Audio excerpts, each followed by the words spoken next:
Sir ನಮಸ್ತೆ. ನಮಸ್ಕಾರ, ಹೇಳಿ ಸರ್. ಕರ್ನಾಟಕ ರಾಜ್ಯ ಸಂವಿಧಾನ ಬಳಗ ರಾಜ್ಯಾಧ್ಯಕ್ಷರಾಗಿದ್ದ ಎಸ್ ಜಯಕಾಂತ್ ಚಾಲಕಿ ಅವರಿಗೆ ಮತ್ತೊಮ್ಮೆ ನಮಸ್ಕಾರ ಹೇಳೋದಕ್ಕೆ ಇಷ್ಟಪಡ್ತೀವಿ. ಸರ್, ತಮ್ಮ ಸಂಘಟನೆಯಿಂದ ಬೆಂಗಳೂರು ನಗರದಲ್ಲಿ ಭಾಳಷ್ಟು ವಿಶೇಷವಾಗಿ ವೈಭವತೆಗೆ ಕಾರ್ಯಕ್ರಮ ನಡೆಸ್ಕೊಂಡು ಬರ್ತಾ ಇದ್ದೀರಾ. ತಮ್ಮ ಸಂಘಟನೆ ಬಗ್ಗೆ ತಾವೇಳಿ ಸರ್. ನಮ್ಮ ಸಂಘಟನೆಯ ಉದ್ದೇಶ ಬಾಬಾ ಸಾಹೇಬರ ಋಣವನ್ನು ತೀರಿಸ್ತಕ್ಕಂಥ ಕೆಲಸ ಇಡೀ ರಾಜ್ಯದಲ್ಲಿ ನಮ್ಮ ಸಂಘಟನೆಯವರು ಮಾಡ್ತಕ್ಕಂಥ ಕೆಲಸ. ಜೊತೆಗೆ ನಮ್ಮ ಸಮುದಾಯ ಇವತ್ತು ಬಲಗೈ ಸಮುದಾಯ ಬಹಳ ಇಕ್ಕಟ್ಟಿನ ಪರಿಸ್ಥಿತಿಯಲ್ಲಿ ಇರೋದ್ರಿಂದ ಇವತ್ತು ನಮ್ಮ ಜನನ ಬಾಬಾ ಸಾಹೇಬರ ಮುಖಾಂತರ ನಮ್ಮ ಸಮುದಾಯದ ಹಲವಾರು ನಾಯಕರುಗಳ ಜೊತೆಗೂಡದಂತೆ ಅವರ ಮಾರ್ಗದರ್ಶನದಂತೆ ನಾವು ಇವತ್ತು ರಾಜ್ಯದಲ್ಲಿ ಹಲವಾರು ನನ್ನ ಸಮುದಾಯದ ನಾಯಕರನ್ನ ಗೌರವಿಸುವಂತ ಕೆಲಸನ ಮಾಡಿದ್ದೀವಿ. ಮೊದಲನೇದಾಗಿ ನಾವು ಟೌನ್ ಹಾಲ್ ನಲ್ಲಿ ವಲಯ ಮಾದಿಗ ಇಬ್ಬರು ಸಮುದಾಯದ ಜನಪ್ರತಿನಿಧಿಗಳನ್ನ ಪಕ್ಷಾತೀತವಾಗಿ ಒಂದು ಕಡೆ ಸೇರಿಸುವಂತ ಕೆಲಸವನ್ನ ಮಾಡಿದ್ವಿ. ನಾವು ಆವಾಗ ವಲಯ ಮಾದಿಗದ ಸಮುದಾಯದಲ್ಲಿ ಗೆದ್ದಂತ ವ್ಯಕ್ತಿಗಳನ್ನ ನಾವು ಕರೆಸಿ ಒಂದು ಸಮಾವೇಶ ಮಾಡಿದ್ವಿ ಟೌನ್ ಹಾಲ್ ನಲ್ಲಿ. ಹೋಮ್ ಮಿನಿಸ್ಟರ್ ಬಂದದ್ದು ಇನಾಗ್ರೇಷನ್ ಮಾಡಿದ್ರು. ಆ ಸಂದರ್ಭದಲ್ಲಿ ನರೇಂದ್ರ ಸ್ವಾಮಿ ಅವರು, AR ಕೃಷ್ಣಮೂರ್ತಿ ಅವರು, ಬಸಂತಪ್ಪ ಅಂತೇಳಿ ನಮ್ಮ ಮಾದಿಗ ಸಮುದಾಯದ ಒಬ್ರು ಶಾಸಕರು ಕೂಡ ಬಂದಿದ್ರು. ಇನ್ನು ಹಲವಾರು ಶಾಸಕರು ಮತ್ತೆ ಸಚಿವರು ಡಾಕ್ಟರ್ G. ಪರಮೇಶ್ವರ್ ಅವರ ಉದ್ಘಾಟನೆ ಮತ್ತು ಅಧ್ಯಕ್ಷತೆಯ ಕಾರ್ಯಕ್ರಮ ಮಾಡಿದ್ವಿ. ಬಹಳ ಯಶಸ್ವಿಯಾಗಿ ಮೂಡಿ ಬಂತು. ನಾವು ಆ ಸಂದರ್ಭದಲ್ಲಿ ಹಲವಾರು ಆಶ್ವಾಸನೆಗಳನ್ನ ಅವರು ಕೊಟ್ಟಿದ್ರು. ನಾವು ಒತ್ತಾಯಗಳನ್ನ ನಮ್ಮ ಸಮುದಾಯಕ್ಕೆ ಬೇಕಾದಂಥ ವಲಯ ಮಾದಿಗ ಸಮುದಾಯಗಳಿಗೆ ಅವಶ್ಯಕತೆ ಇರತಕ್ಕಂಥ ಹಕ್ಕೊತ್ತಾಯನ ಕೊಟ್ಟಿದ್ವಿ. ಅದರಲ್ಲಿ 10 ಹಕ್ಕೊತ್ತಾಯನ G. ಪರಮೇಶ್ವರ್ ಸಾಹೇಬರು ಮಾಡಿಸ್ಕೊಟ್ರು. ಅದಾದ ನಂತರದಲ್ಲಿ ನಾವು ಸಮುದಾಯದ ಸಾಧಕರಿಗೆ ಸನ್ಮಾನ ಅಂತೇಳಿ ಅದನ್ನ ಮಾಡಿದ್ವಿ. ನಮ್ಮ ಸಮುದಾಯದಲ್ಲಿ 7 ಜನ ನಾಯಕರುಗಳು, ರಾಜ್ಯ ಮಟ್ಟದ ನಾಯಕರುಗಳು ನಿಧನರಾದರು. ಕೆ. ಶಿವರಾಮ್ ಅವರು, ದಿವಂಗತ ಸಿದ್ಧಲಿಂಗಯ್ಯನವರು, ಶ್ರೀನಿವಾಸ್ ಪ್ರಸಾದ್ ಅವರು, ಧ್ರುವ ನಾರಾಯಣ ಅವರು, ಜಗಣೀಶ್ ಶಂಕರ್ ಅವರು, ಮಂಟೇಲಿಂಗಯ್ಯನವರು, ಮತ್ತೆ ಇನ್ನೊಬ್ರು MP ಆಗಿದ್ರು ಆನೇಕಲ್ ತಾಲೂಕಲ್ಲಿ. ಅವರ ಹೆಸರು ನನಗೆ ಕೇಶವಮೂರ್ತಿ ಅಂತೇಳಿ.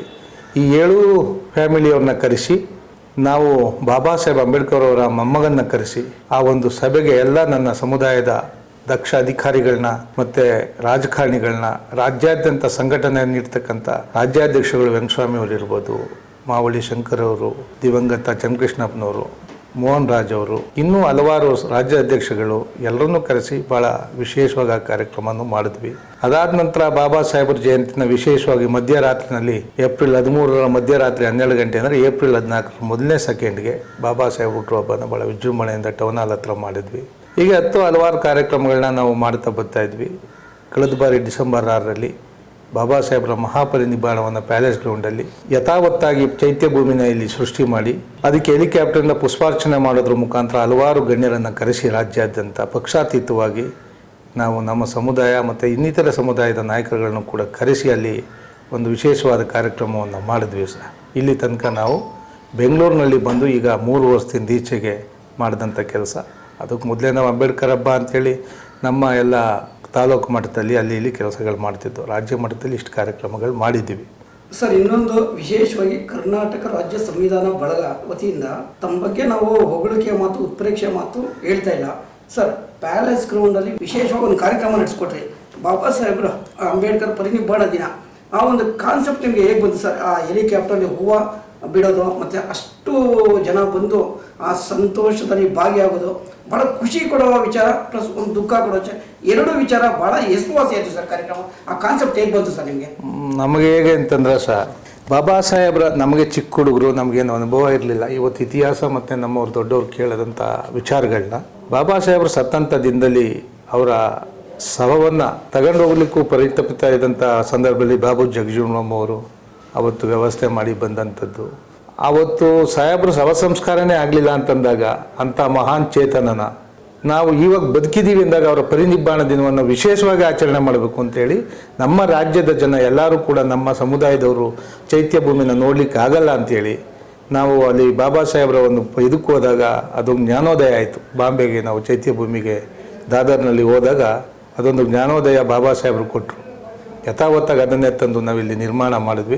ನಿರ್ಮಾಣ ಮಾಡೋಕ್ಕೆ ಹೋದಾಗ ನಾವು ನಮ್ಮ ಗೃಹ ಸಚಿವರಾದಂಥ ಡಾಕ್ಟರ್ G. ಪರಮೇಶ್ವರ್ ಜೊತೆಲಿ, ಸಾಹೇಬ್ರ ಜೊತೆಲಿ, ಮಹದೇವಪ್ಪ ಸಾಹೇಬ್ರ ಜೊತೆಲಿ, ಪ್ರಿಯಾಂಕಾ ಸಾಹೇಬ್ರ ಜೊತೆಲಿ ಮತ್ತು ಇದನ್ನ ಹಲವಾರು ನಮ್ಮ ಸಮುದಾಯದ ಶಾಸಕರ ಜೊತೆ ಚರ್ಚೆ ಮಾಡಿದಾಗ ಒಳ್ಳೆಯ ಆಲೋಚನೆ ಮಾಡು ಅಂತೇಳಿ ಅವರು ನನಗೆ ಸಹಕರಿಸಿದ್ರು.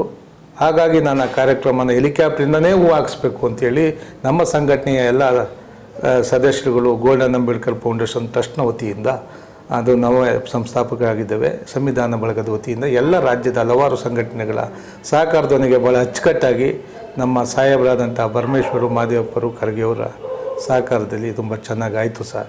ಜನ ಅದಕ್ಕೆ ಒಳ್ಳೆ ಅಭಿಪ್ರಾಯ ಮೂಡಿ ಬಂತು. ಹಾಗಾಗಿ ಈ ಸರಿ ನಾವು ಮಧ್ಯರಾತ್ರಿನಲ್ಲಿ ವಿಧಾನಸೌಧದ ಹತ್ರ ನಾವು ಆನೆಯ ಅಂಬಾರಿ ಮೇಲೆ ಮೆರವಣಿಗೆ ಹೊಡಿಬೇಕು ಅಂತೇಳಿ ನಾವು ತೀರ್ಮಾನ ತಗೊಂಡ್ವಿ. ಕಾನೂನಿನ ತೊಡಕು ಇದು ಭಾಳ ಹೈಕೋರ್ಟು ವಿಧಾನಸೌಧ ಇರೋದ್ರಿಂದ ಬರಲಿಕ್ಕೆ ಅವಕಾಶ ಇಲ್ಲ ಅಂತೇಳಿ ಆನೆ ಅಂಬಾರಿಯನ್ನು ನಾವು ಪ್ರೋಗ್ರಾಮ್ ಮಾಡ್ತಾ ಇದ್ವಿ. ಫ್ರೀಡಮ್ ಪಾರ್ಕ್ ಅಲ್ಲೇ ನಿಲ್ಲಿಸ್ಕೊಳ್ಳೋಕ್ಕೆ ಅವಕಾಶ ಮಾಡಿಕೊಟ್ಟಿದ್ದಾರೆ. ಕುದುರೆ ಸಾರೋಟ್ನೊಂದಿಗೆ ಸುಮಾರು 25ರಿಂದ 40 ಕಲಾ ತಂಡಗಳೊಂದಿಗೆ ಭೀಮ ದಸರಾ ಅಂತ ಮಾಡ್ತಾಯಿದ್ದೀವಿ ಸರ್. ಇಲ್ಲಿಂದ 13ನೇ ತಾರೀಕು ಸಂಜೆ 5 ಗಂಟೆಗೆ ತೆರಳಿ ಎಲ್ಲ ಸಕಲ ಸಿದ್ಧತೆಗಳೊಂದಿಗೆ ಭಾಳ ವೈಭವೀಕರಿಸಿ ಬಾಬಾ ಸಾಹೇಬರ ದಸರಾನ ಮಾಡ್ಕೊಂಡು 12 ಗಂಟೆ ಅಷ್ಟು ಅದು 7 ಗಂಟೆಗೆ ನಾವು ಫ್ರೀಡಮ್ ಪಾರ್ಕ್ ತಲುಪಿ 7 ಗಂಟೆಯಿಂದ ವಿವಿಧ ಮನೋರಂಜನಾ ಕಾರ್ಯಕ್ರಮಗಳು, ಬಾಬಾ ಸಾಹೇಬರ ಕುರಿತಾದಂಥ ಭಾಷಣಕಾರರ ಜೊತೆ ಭಾಷಣಗಳು, ಬಾಬಾ ಸಾಹೇಬರ ಗೀತೆಗಳು, ಊಟದ ವ್ಯವಸ್ಥೆ, ಸಿಹಿ ಹಂಚಿಕೆ ವ್ಯವಸ್ಥೆ ಮಾಡಿ 12 ಗಂಟೆ 1 ಸೆಕೆಂಡ್ಗೆ ಈ ಬಾರಿನೂ ಕೂಡ ಫ್ರೀಡಮ್ ಪಾರ್ಕ್ನಲ್ಲಿ ನಾವು ಬಾಬಾ ಸಾಹೇಬರ ಹುಟ್ಟುಹಬ್ಬನ 135ನೇ ಹುಟ್ಟುಹಬ್ಬನ ಆಚರಣೆ ಮಾಡ್ತಾಯಿದ್ದೀವಿ. ರಾಜ್ಯದ ಮೂಲೆ ಮೂಲೆಯಿಂದ ಅಭಿಮಾನಿಗಳು ಬರ್ತಾ ಇದ್ದಾರೆ, ಬಾಬಾ ಸಾಹೇಬರ ಅಭಿಮಾನಿಗಳು. ನಾವು ವಿಶೇಷವಾಗಿ ರಾತ್ರಿ ಪೂರ್ತಿ ಭೀಮ ದಸರಾವನ್ನು ಆಚರಣೆ ಮಾಡಬೇಕು ಅಂತೇಳಿ ತೀರ್ಮಾನ ತಗೊಂಡಿದ್ವಿ. ಇದು ಪ್ರತಿ ವರ್ಷ ಯಥಾವತ್ತಾಗಿ ಮುಂದುವರಿಬೇಕು.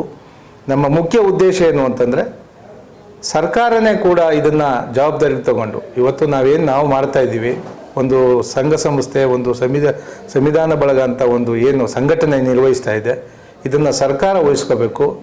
ಇವತ್ತು ಕಾಂಗ್ರೆಸ್ ಸರ್ಕಾರ ಯಥಾವತ್ತಾಗಿ ದಲಿತರಿಂದ ಬಂದಂಥ ಸರ್ಕಾರ, ಬಾಬಾ ಸಾಹೇಬರ ಆಸ್ತಿ, ಬಾಬಾ ಸಾಹೇಬರ ಸಮುದಾಯದ ಆಸ್ತಿ ಅಂದರೆ ಬಾಬಾ ಸಾಹೇಬರು. ಅವರನ್ನು ದಸರಾ ಮಾದರಿನಲ್ಲಿ ಸರ್ಕಾರದಲ್ಲಿ ನಮ್ಮ SCP TSP ದುಡ್ಡಲ್ಲೇ 100 ಕೋಟಿನ ಅವರು ಎತ್ತಿಟ್ಟು, ಸರ್ಕಾರ ಯಾವುದೇ ಸರ್ಕಾರ ಬರ್ಬೋದು, ಈ ಸರ್ಕಾರದಲ್ಲಿ ಅದು ಎತ್ತಿಟ್ಟು ಭೀಮನವರಾತ್ರಿ ಅಂತೇಳಿ ಪ್ಯಾಲೇಸ್ ಗ್ರೌಂಡ್ನಲ್ಲಿ ಮಾಡಬೇಕು. ಇಡೀ ರಾಜ್ಯದ ಜನ ಅಲ್ಲಿ ಬಂದು ಸೇರಬೇಕು, ಸಂಭ್ರಮಿಸಬೇಕು. ಬಾಬಾ ಸಾಹೇಬರ ಆಚಾರ ವಿಚಾರಗಳ ದಾರಿಗಳನ್ನು ಅರ್ಥೈಸಿ ಮುಂದಿನ ಭವಿಷ್ಯದ ದಿನಗಳು ಅವರು ಸುಗಮವಾಗಿರಬೇಕು ಅಂತೇಳಿ ಇವತ್ತು ಕರ್ನಾಟಕ ರಾಜ್ಯ ಸಂವಿಧಾನ ಬಳಗ ಗೋಲ್ಡನ್ ಅಂಬೇಡ್ಕರ್ ಫೌಂಡೇಶನ್ ವತಿಯಿಂದ ರಾಜ್ಯಾದ್ಯಂತ ಪ್ರವೇಶ ಹೊರಡ್ತಾ ಇದ್ದೀವಿ. ಪ್ರವಾಸ ಹೊರಟಂಥ ಸಂದರ್ಭದಲ್ಲಿ ಎಲ್ಲರ ಹತ್ರ ದುಡ್ಡು ಕಲೆಕ್ಟ್ ಮಾಡಿ ಚಿನ್ನದ ಪ್ರತಿಮೆಯನ್ನು ನಾವು ಮಾಡಿ ಸರ್ಕಾರಕ್ಕೆ ಸಮರ್ಪಿಸುವಂಥ ದೊಡ್ಡ ಗುರಿಯನ್ನು ಇಟ್ಕೊಂಡು ಸಂಘಟನೆ ನಾವು ಈಚೆಗೆ ಬಂದಿರತಕ್ಕಂಥದ್ದು. ರಾಜ್ಯ ವ್ಯಾಪ್ತಿನಲ್ಲಿ ನಮಗೆ ಸಂಘಟನಾತೀತವಾಗಿ, ಪಕ್ಷಾತೀತವಾಗಿ, ಜಾತ್ಯತೀತವಾಗಿ ಸಹಕಾರನ ಕೊಡ್ತೀವಿ ಅಂತ ನಮ್ಗೆ ಹೇಳಿದ್ದಾರೆ. ನಮ್ಮ ಗುರಿ ಉದ್ದೇಶ ಒಬ್ಬ ವ್ಯಕ್ತಿ 100 ರೂಪಾಯಿ ಕೊಟ್ಟರು ಈ ರಾಜ್ಯದಲ್ಲಿ ಬೇಕಾದಷ್ಟು ಕೋಟಿ ಆಗುತ್ತೆ. ಅದನ್ನು ಯಥಾವತ್ತಾಗಿ ಸಾರ್ವಜನಿಕರ ಮುಖಾಂತರ ನಾವು ಬಹಿರಂಗವಾಗಿ ಎಷ್ಟು ದುಡ್ಡು ಕಲೆಕ್ಟ್ ಆಗಿರುತ್ತೋ ಅಷ್ಟೂ ಕೂಡ ನಾವು ಒಂದು ಚಿನ್ನದ ತಯಾರಕರಿಗೆ ಕೊಡ್ತೀವಿ. ನಾವು ಒಬ್ಬರ ಹತ್ರ 1 ರೂಪಾಯಿ ಅಂತ ಕೇಳಿದ್ದೀವಿ, 1 ರೂಪಾಯಿ ಕೊಡಲೇಬೇಕು. ಕಾರಣ ಏನು ಅಂತಂದರೆ ಇವತ್ತು ನಿಮ್ಮ ಮಗ ನೀವೇನೂ ಆಗದೇ ಇರ್ಬೋದು, ನೀವು 1 ರೂಪಾಯಿ ಕೊಟ್ಟಿದ್ರೆ ನಿಮ್ಮ ಮಗ ಈ ರಾಜ್ಯದ ಮುಖ್ಯಮಂತ್ರಿ ಆಗ್ಬೋದು ಮುಂದಿನ ದಿನದಲ್ಲಿ. ಯಾರದೇ ಮಗ AS ಆಫೀಸರ್ ಆಗಿರ್ಬೋದು. ಅವರು ಅಧಿಕಾರಕ್ಕೆ ಬಂದಾಗ ಚಿನ್ನದ ಪುತ್ಥಳಿನ ನೋಡಿದ್ರೆ ನಮ್ಮ ತಾತ, ನಮ್ಮ ವಂಶಸ್ಥರದ್ದು 1 ರೂಪಾಯಿ ಇಲ್ಲಿ ಸೇರಿದೆ ಅನ್ನೋ ಸ್ವಾಭಿಮಾನಕ್ಕೆ ನಾವು 1 ರೂಪಾಯಿ ಕೇಳ್ತಾ ಇದ್ದೀವಿ. ನಮಗೆ ಹಿನ್ನೆಲೆಯಾಗಿ ಎಲ್ಲ ಅಧಿಕಾರಿಗಳು ಮತ್ತು ಸಂಘಟನಾಕಾರರು, ಬಿಸ್ನೆಸ್ಮ್ಯಾನ್ಗಳು ಸಹಾಯ ಮಾಡ್ತೀವಿ ಅಂತ ಹೇಳಿದ್ದಾರೆ. ಆ ಭರವಸೆ ಮೇಲೆ ಬಾಬಾ ಸಾಹೇಬರ ಋಣ ತೀರಿಸೋದೇ ನಮ್ಮ ಗುರಿ ಸರ್. ಇನ್ನೊಂದು ವಿಷಯ ಕೇಳೋದಕ್ಕೆ ಇಷ್ಟಪಡ್ತೀವಿ ಸರ್. ನೀವು ಹಿರಿಯರು, ನೀವು ದೊಡ್ಡವರಿದ್ದೀರಾ. ಈ ಬೆಂಗಳೂರು ನಗರದಲ್ಲಿ ಸಂಘಟನೆ ಕಟ್ಟೋದಕ್ಕೆ ಯುವಕರಿಗೆ ಮಾರ್ಗದರ್ಶನ ಪ್ರತಿಯೊಂದು ಸಿಗುತ್ತೆ. ಹಳ್ಳಿಗಾಡಿನಲ್ಲಿ ಯುವಕರಿಗೆ ಬಾಬಾ ಸಾಹೇಬ್ ಅಂಬೇಡ್ಕರ್ ತತ್ವ ಸಿದ್ಧಾಂತಗಳು, ಅವ್ರು ನಡ್ಕೊಂಡು ಬಂದಿರೋ ಡಿಸಿಪ್ಲಿನು, ಅವ್ರು ಅಷ್ಟು ಡಿಗ್ರಿಗಳು ತಗೊಂಡಿದ್ದು, ಆ ಒಂದು ಸಂಘಟನೆ ಮಾಡಬೇಕು ಅಂದರೆ ಎಲ್ಲೋ ಮಾಹಿತಿ ಕೊರತೆ ಇದೆ. ಅದ್ರ ಬಗ್ಗೆ ತಮ್ಮ ಆಲೋಚನೆಗಳೇನಾದರೂ ಇದೆಯಾ ಸರ್? ಯುವಕರಿಗೆ ಏನಾದರೂ ಸಂದೇಶ ಕೊಡಿ ಸರ್. ನಾನು ಈ ವಿಚಾರದ ಬಗ್ಗೆ ಏನು ಹೇಳೋಕ್ಕೆ ಇಷ್ಟಪಡ್ತೀನಿ ಅಂದರೆ, ಬಾಬಾ ಸಾಹೇಬ್ರನ್ನ ಹೆಚ್ಚಿನದಾಗಿ ಅರ್ಥೈಸ್ಕೊಂಡಿರೋರು ಹಳ್ಳಿಗಾಡಿನ ಜನ. ಸಿಟಿಯವರು, ಪಟ್ಟಣದವರು ಅರ್ಥೈಸ್ಕೊಂಡಿದ್ದಾರೆ, ಪಾಲನೆ ಮಾಡಲ್ಲ. ಅವ್ರಿಗೆ ಅವಶ್ಯಕತೆ ಇದ್ದಾಗ ಮಾತ್ರ ಉಪಯೋಗಿಸ್ಕೊತಾರೆ. ಬಟ್ ಹಳ್ಳಿಗಾಡಿನ ಜನ ಹಂಗಲ್ಲ. ಅಂತರಾಳದಲ್ಲಿ ಬಾಬಾ ಸಾಹೇಬ್ರನ್ನ ಗೌರವಿಸ್ತಾರೆ, ಪೂಜಿಸ್ತಾರೆ, ಅಭಿನಂದಿಸ್ತಾರೆ. ಅದ್ರ ಬಗ್ಗೆ ನಾನು ಹಳ್ಳಿಗಾಡಿನವನ್ನಾದ್ದರಿಂದ ಅದ್ರ ಬಗ್ಗೆ ನನಗೆ ಸ್ವಲ್ಪ ಪರಿಪೂರ್ಣವಾಗಿ ಗೊತ್ತಿದೆ. ನಾನು ಸಿಟಿಗೆ, ಪಟ್ಟಣಕ್ಕೂ ಬಂದು ನೋಡಿದೆ 3 ವರ್ಷ. ಸಾಹೇಬ್ರನ್ನ ಆಚರಿಸ್ತಾರೆ ಹೊರತು ಆರಾಧಿಸೋದಿಲ್ಲ. ನಮ್ಮ ಹಳ್ಳಿಗಾಡಿನ ಜನ ಆರಾಧಿಸ್ತಾರೆ, ಆಚರಣೆ ಮಾಡಲಿಕ್ಕೆ ಅವ್ರಿಗೆ ಹಣಕಾಸಿನ ಕೊರತೆ ಇದೆ. ಹಾಗಾಗಿ ಅವರು ತಮ್ಮ ತನುಮನ, ನಮ್ಮ ಮೊದಲನೇ ಉದ್ದೇಶನೇ ಅಷ್ಟು, ಬಾಬಾ ಸಾಹೇಬರ ಋಣದ ಮಕ್ಕಳ ಬೆವರ ಹಣದಿಂದ ನಾವು ಚಿನ್ನದ ಪುತ್ಥಳಿ ತಯಾರು ಮಾಡ್ತೀವಿ. ಯಾವುದೋ ಸರ್ಕಾರದ ದುಡ್ಡು, ಯಾರೋ ಇನ್ನೊಂದು ಸಂಘ ಸಂಸ್ಥೆಗೆ ತಗೊಂಡು ಆ ದುಡ್ಡಲ್ಲಿ ಬೇಡ. ಇದು ಇಡೀ ವಿಶ್ವದಲ್ಲಿ ಮಾದರಿ ಆಗಬೇಕು. ನಾವು 1 ರೂಪಾಯಿಂದ 1 ಕೋಟಿ ತನಕ ಕೊಡ್ಬೋದು, 100 ಕೋಟಿ ಒಬ್ಬನೇ ಕೊಡ್ಬೋದು. ಪ್ರತಿಯೊಬ್ಬರು ತಾವು ನಾವು 1 ರೂಪಾಯಿ ಕಲೆಕ್ಟ್ ಮಾಡ್ತೀವಿ. ದಲಿತರು ಕೊಡಲೇಬೇಕು. ನಮ್ಮ ಲೆಕ್ಕಾಚಾರ. ಅನ್ಯ ಜಾತಿಯವರು ಕೊಡ್ಬೋದು, ನಾವು ಯಾರಿಗೂ ನಿರ್ಬಂಧ ಇರಲ್ಲ. ನಮ್ಮ ದಲಿತರು ಕೊಡಲೇಬೇಕು ಅಂತ ಹೇಳ್ತೀವಿ.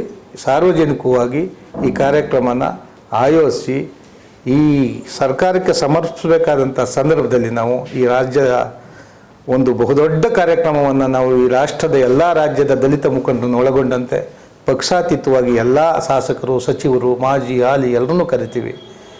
ರಾಷ್ಟ್ರಪತಿಗಳನ್ನ, ಪ್ರಧಾನಮಂತ್ರಿಗಳನ್ನ, ವಿರೋಧ ಪಕ್ಷದ ನಾಯಕರುಗಳು ಯಾರೇ ಇರ್ಬೋದು ಎಲ್ಲರನ್ನೂ ಒಂದು ವೇದಿಕೆ ಕರೆತಂದು ವಿಶ್ವದಲ್ಲಿ ಮಾದರಿ ಆಗ್ತಕ್ಕಂಥ ಒಂದು ಸಮಾರಂಭನ ಮಾಡೋ ಒಂದು ದೊಡ್ಡ ಗುರಿ ಇಟ್ಕೊಂಡು ನಾವು ಇವತ್ತು ಹೊರಟಿದ್ದೀವಿ. ನಮ್ಗೆ ಅದ್ರ ಬಗ್ಗೆ ನಂಬಿಕೆ ಇದೆ.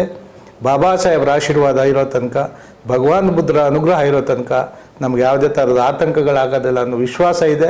ಎಲ್ಲಕ್ಕಿಂತಾಗಿ ನನ್ನ ಸಮುದಾಯ ಕೈ ಹಿಡಿತಾರೆ ಅನ್ನೋ ನಂಬಿಕೆ ನಮಗಿದೆ. ನಾವು 14ನೇ ತಾರೀಕು QR ಕೋಡನ್ನು ಲಾಂಚ್ ಮಾಡ್ತಾಯಿದ್ದೀವಿ. ನಾಳೆ 13ನೇ ತಾರೀಕು ಮಿಡ್ನೈಟು ಕೇಕ್ ಕಟ್ ಮಾಡಿ ಪಟಾಕಿ ಸಿಡಿಸಿ ಸಂಭ್ರಮಿಸಿ ಎಲ್ಲ ಬಂದಂಥ ನಾಯಕರುಗಳ ಕೈಲಿ ಅದನ್ನು QR ಕೋಡ್ನ ಕೊಟ್ಟು ಲಾಂಚ್ ಮಾಡ್ತಾಯಿದ್ದೀವಿ. ಊಟದ ವ್ಯವಸ್ಥೆ ಪರಿಪೂರ್ಣವಾಗಿ ದಿನ ಪೂರ್ತಿ ಮಾಡಿದ್ದೀವಿ. ಎಲ್ಲರೂ ಸಂಭ್ರಮಿಸೋಕೆ ಅವಕಾಶ ಮಾಡಿಕೊಟ್ಟಿದ್ದೀವಿ. ಮುಂದಿನ ದಿನ ನಾನು ಈ ಒಂದು ಸಂದರ್ಭದಲ್ಲಿ ನಮ್ಮ ನಾಯಕರುಗಳಿಗೆ ಹೇಳೋಕ್ಕೆ ಇಷ್ಟಪಡ್ತೀನಿ. ಇವತ್ತು ನಿಮ್ಗೆ ಅನ್ನಿಸ್ಬೋದು ಯಾವುದೋ ಒಂದು ಸಂಘ ಸಂಸ್ಥೆಯವರು ಏನೋ ಒಂದು ಮಾಡ್ತಾಯಿದ್ದಾರೆ ಅಂತ. ನೀವುಗಳ ಸಹಕಾರ ಕೊಟ್ಟದ್ದೇ ಆದರೆ ಮುಂದಿನ ದಿನ ಏನು ಚಾಮುಂಡೇಶ್ವರಿ ದಸರಾ ಆಗ್ತದೋ ವಿಶ್ವಪ್ರಸಿದ್ಧಿ, ಅದಕ್ಕಿಂತ 10 ಪಟ್ಟು ಬಾಬಾ ಸಾಹೇಬ್ರ ಜಯಂತಿ ದಸರಾ ಆಗುತ್ತೆ. ನನಗೆ ಆ ನಂಬಿಕೆ ಇದೆ. ಆ ಒಂದು ಇದಕ್ಕೆ ತಾವು ನಮ್ಮ ಪರಮೇಶ್ವರ್ ಸಾಹೇಬರು, ಮಾದೇವಪ್ಪ ಅವರು, ಪ್ರಿಯಾಂಕ್ ಅವರು, ಎಕ್ಸ್ಪೆಷಲಿ ನೀವು ನಮ್ಮ ಸಮುದಾಯದಲ್ಲಿ ಇವತ್ತು ಸಚಿವರಾಗಿದ್ದೀರಿ, ನಿಮ್ಗೆ ಅವಕಾಶಗಳಿದ್ದಾವೆ. ದಯವಿಟ್ಟು ನೀವು ಬಾಬಾ ಸಾಹೇಬ್ರ ಋಣ ತೀರಿಸ್ಕೊಳ್ಳೋಕೆ ಇದು ಒಂದು ಅತ್ಯುತ್ತಮವಾದಂಥ ಅವಕಾಶ. ದಯವಿಟ್ಟು ಈ ದಸರಾ ಮಾಡಲಿಕ್ಕೆ ನಿಮ್ಮ ಸರ್ಕಾರದಲ್ಲಿ ಸಿದ್ದರಾಮಯ್ಯನವರೇ ಇರಲಿ, ಮುಖ್ಯಮಂತ್ರಿ ಯಾರೇ ಇರಲಿ, ಸರ್ಕಾರ ಆದೇಶ ಹೊರಡಿಸ್ಬೇಕು. 100 ಕೋಟಿನ ಭೀಮ ದಸರಾಕ್ಕೆ ಎತ್ತಿಡಬೇಕು. ಈ ವರ್ಷ ಜೀವಂತವಾಗಿ ಇದು ಬಾಬಾ ಸಾಹೇಬ್ರು ಈಗ ರಾಜ್ಯದ ಜನತೆಗೆ ಚಾಮುಂಡೇಶ್ವರಿ ದಸರಾ ಶುರುವಾಯಿತು ಅಂತ ಯಾವ ಫೀಲಿಂಗ್ ಬರುತ್ತೋ ಆ ರೀತಿ ನಮ್ಮದು ಏಪ್ರಿಲ್ 14ಕ್ಕೆ ಶುರುವಾಯ್ತದೆ ಬಾಬಾ ಸಾಹೇಬ್ರ ದಸರಾ ಅನ್ನೋ ಒಂದು ಫೀಲಿಂಗ್ಸು ಇಡೀ ರಾಜ್ಯಕ್ಕೆ ಬರಬೇಕು. ಈ ರಾಜ್ಯ ದೇಶದ ಪ್ರತಿಯೊಂದು ರಾಜ್ಯಕ್ಕೂ ಮಾದರಿ ಆಗಬೇಕು. ಆ ಮಾದರಿ ಕೆಲಸಕ್ಕೆ ನಮ್ಮ ನಾಯಕರಾದಂಥ ಪರಮೇಶ್ವರ್ ಸಾಹೇಬರು, ಮಾದೇವಪ್ಪ ಸಾಹೇಬರು, ಪ್ರಿಯಾಂಕಾ ಸಾಹೇಬರು ಇದಕ್ಕೆ ಕಾರಣೀಭೂತರಾಗಬೇಕು. ಇವ್ರ ಜೊತೆ ಪಕ್ಷಾತೀತವಾಗಿ ಎಲ್ಲ ನನ್ನ ದಲಿತ ಸಮುದಾಯದ ಸಚಿವರು, ಶಾಸಕರುಗಳು ಕೈ ಜೋಡಿಸ್ಬೇಕು. ನೀವುಗಳೆಲ್ಲರೂ ಕೂಡ ಬಾಬಾ ಸಾಹೇಬ್ರ ಋಣನ ತೀರಿಸ್ತೇ ಹೋದರೆ ನಿಮಗೆ ದೇವರು ಒಳ್ಳೇದು ಮಾಡಲ್ಲ, ಬಾಬಾ ಸಾಹೇಬ್ರು ಒಳ್ಳೇದು ಮಾಡಲ್ಲ. ಇಂಥ ಅವಕಾಶ ಮತ್ತೆ ಸಿಗಲ್ಲ. ನೀವು ಏನು ಇಲ್ಲೇದಂಥ ಕಾಲದಲ್ಲಿ ರಾಜಕೀಯದ ಲಾಭನ ಪಡೆದು ಇವತ್ತು ಉನ್ನತ ಸ್ಥಾನದಲ್ಲಿದ್ದೀರಿ. ಬಾಬಾ ಸಾಹೇಬರ ಭಿಕ್ಷೆನೇ ಹೊರತು ನಿಮ್ಮ ಶ್ರಮ ಅಲ್ಲ ಅದು. ಇವತ್ತು ಯಾರೂ ಕೂಡ ಶಾಸಕರಾಗಲಿಕ್ಕೆ ಸಾಧ್ಯ ಇಲ್ಲ. ಇವತ್ತು ರಾಜಕಾರಣ ಹಣದ ಮೇಲೆ ನಿಂತಿದೆ. ನಿಮ್ಗೆ ಅವಕಾಶ ಸಿಕ್ಕಿದೆ. ನಮ್ಗೆ ಎಷ್ಟೇ ಆಸೆಗಳಿದ್ರೂ ಅವಕಾಶ ಸಿಗಲ್ಲ. ನಿಮ್ಮ ಮುಖಾಂತರ, ನಿಮ್ಮ ನಾಯಕತ್ವದಲ್ಲಿ, ನಿಮ್ಮ ಆದರ್ಶದಲ್ಲಿ, ನಿಮ್ಮ ಮಾರ್ಗದರ್ಶನದಲ್ಲಿ ನಾವು ಏನು ಈ ಒಂದು ಹೊರಟಿದ್ದೀವಿ ಅದಕ್ಕೆ ಪ್ರಾಮಾಣಿಕವಾದ ಒಂದು ನಿಮ್ಮ ಸಹಕಾರ ಬೇಕು ಅಂತೇಳಿ ಇವತ್ತು ರಾಜ್ಯದ ಎಲ್ಲ ದಲಿತ ಸಂಘಟನೆಗಳು, ಸಮುದಾಯದ ಪರವಾಗಿ ನಾನು ಕೈ ಮುಗಿದು ಬೇಡ್ಕೊಳ್ತೀನಿ. ಸರ್, ಭೀಮಾ ದಸರಾ ನಿಮ್ಮ ಮನಸ್ಸಲ್ಲಿದೆ, ಅತ್ಯುಚ್ಚವಾಗಿ ಮೂಡಿ ಬರುತ್ತೆ, ಯಶಸ್ವಿ ಮಟ್ಟದಲ್ಲಿ ನಡೆಯುತ್ತೆ. ಮತ್ತೊಮ್ಮೆ ದಿನಾಂಕ, ಸ್ಥಳ ಎಲ್ಲಿಂದ ಎಲ್ಲಿಗೆ ತಾಗಡಿ ಸರ್? ದಿನಾಂಕ 13/4/2026 ಸೋಮವಾರ ಸಂಜೆ 5 ಗಂಟೆಗೆ ಬೆಂಗಳೂರಿನ ವಿಧಾನಸೌಧದ ಮುಂಭಾಗದಲ್ಲಿರ್ತಕ್ಕಂಥ ಬಾಬಾ ಸಾಹೇಬರ ಪುತ್ಥಳಿಗೆ ನನ್ನೆಲ್ಲ ದಲಿತ ಮುಖಂಡರ ಸಮ್ಮುಖದಲ್ಲಿ ನಾವು ನಮ್ಮ ಮಾದೇವಪ್ಪರು, ಪರಮೇಶ್ವರು, ಪ್ರಿಯಾಂಕ ಅವರು ಮತ್ತು ಎಲ್ಲ ನಮ್ಮ ಸಮುದಾಯದ ಶಾಸಕರನ್ನ ಇನ್ವೈಟ್ ಮಾಡ್ತಾ ಇದ್ದೀವಿ. ಅಧಿಕಾರಿ ವರ್ಗದವ್ರನ್ನ ಕರಿತಾ ಇದ್ದೀವಿ. ಎಲ್ಲರ ಸಮ್ಮುಖದಲ್ಲಿ ಪುಷ್ಪಾರ್ಚನೆ ಮಾಡಿ ನಾವು ಮೆರವಣಿಗೆ ಹೊರಡ್ತೀವಿ.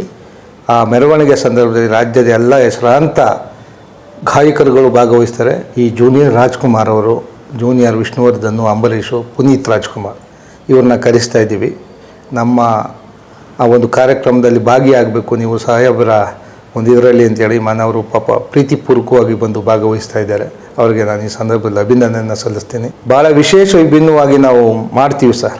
ಅದನ್ನು ಬಾಯಲ್ಲಿ ಹೇಳೋದಕ್ಕಿಂತ ಅದನ್ನು ಸಂಭ್ರಮಿಸೋದೇ ಒಂದು ಸಂಭ್ರಮ ಅಂತ ನಾನು ತಿಳ್ಕೊಂಡು ಇಲ್ಲಿಂದ ಮೆರವಣಿಗೆ ಹೊರಟು ಫ್ರೀಡಮ್ ಪಾರ್ಕ್ನಲ್ಲಿ ಸಂಜೆ 7 ಗಂಟೆ, ಸಾಯಂಕಾಲ 7 ಗಂಟೆಯಿಂದ ರಾತ್ರಿ ಪೂರ್ತಿ ಸಂಭ್ರಮಾಚರಣೆ ಇರ್ತದೆ. 12 ಗಂಟೆಗೆ ಬಾಬಾ ಸಾಹೇಬರು ಉಡುವಂಥ ಮಹಾನಾಯಕ ಧಾರಾವಾಹಿಯ ಸೀರಿಯಲ್ನಲ್ಲಿ ಎಕ್ಸ್ಪೋಸ್ ಮಾಡಿ ಸಾಹೇಬರು ಜನ್ಮನ ಕಣ್ಣು ತುಂಬುವಂಥ ಕ್ಷಣನ, ಭೀಮ ಕ್ಷಣವನ್ನು ನನ್ನ ಸಮುದಾಯ ಕಣ್ಣು ತುಂಬುವಂಥ ಕೆಲಸವನ್ನು ನಾವು ಮಾಡಲಿಕ್ಕೆ ಹೊರಟಿದ್ದೇವೆ.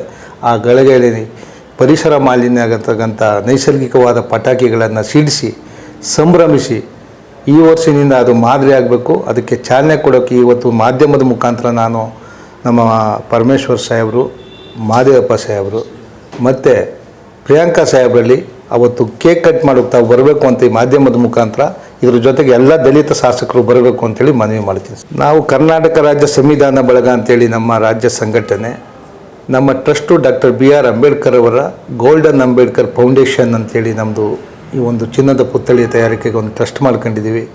ಅದು ಪಾರದರ್ಶಕವಾಗಿ ಮಾಡಲಿಕ್ಕೆ ಒಂದು ಅವಕಾಶನ ಸಾರ್ವಜನಿಕರು ಮಾಡಿಕೊಡ್ಬೇಕು ಅಂತೇಳಿ ಮನವಿ ಮಾಡ್ತೀವಿ. ಸರ್ ನಮಸ್ತೆ. ಕರ್ನಾಟಕ ರಾಜ್ಯ ಸಂವಿಧಾನ ಬಳಗ ವತಿಯಿಂದ ಬಹಳಷ್ಟು ಕಾರ್ಯಕ್ರಮಗಳು ಯಶಸ್ವಿಯಾಗಿ ನಡೆಸ್ಕೊಂಡು ಬರ್ತಾ ಇದ್ದೀರಾ. ಈಗ ಬಹಳ ವಿಶೇಷವಾಗಿರೋ ಕಾರ್ಯಕ್ರಮ ಮಾಡೋದಕ್ಕೆ ಆಯೋಜನೆ ಮಾಡ್ಕೊಂಡಿದ್ದೀರಾ. ಹೇಳಿ ಸರ್, ವಿಶೇಷವಾದ ಕಾರ್ಯಕ್ರಮ. ನನ್ನ ಹೆಸರು R. ಜಯಚಂದ್ರ ಅಂತ, ಬೆಂಗಳೂರು ದಕ್ಷಿಣ ಜಿಲ್ಲೆಯ ಮಾಜಿ ತಾಲೂಕು ಪಂಚಾಯತ್ ಅಧ್ಯಕ್ಷರು, ಸಂವಿಧಾನ ಬಳಗದ ಪ್ರಧಾನ ಕಾರ್ಯದರ್ಶಿ. ನಾವು ಸುಮಾರು 3-4 ವರ್ಷದಿಂದ ಸಂವಿಧಾನ ಬಳಗವು ವಿಶಿಷ್ಟ ವಿಭಿನ್ನವಾಗಿ ಕಾರ್ಯಕ್ರಮನ ಆಯೋಜನೆ ಮಾಡ್ಕೊಂಡು ಬಂದಿದ್ದೇವೆ. ಅದರಲ್ಲೂ ವಿಶೇಷವಾಗಿ ಈ ವರ್ಷ ನಾವು ವಿಧಾನಸೌಧ ಮುಂಭಾಗದಲ್ಲಿರುವ ಅಂಬೇಡ್ಕರ ಪ್ರತಿಮೆಗೆ ಮೂಲಕ ಅಲ್ಲಿಂದ ನಾವು ಅನೇಕ ಕಲಾ ತಂಡಗಳ ಮುಖಾಂತರ ಫ್ರೀಡಮ್ ಪಾರ್ಕ್ಗೆ ಬಂದು ಕಾರ್ಯಕ್ರಮ ಹಮ್ಮಿಕೊಳ್ಳಲು ನಮ್ಮ ರಾಜ್ಯಾಧ್ಯಕ್ಷರಾಗಲೇ ತಮ್ಮಲ್ಲಿ ತಿಳಿಸಿದ್ದಾರೆ.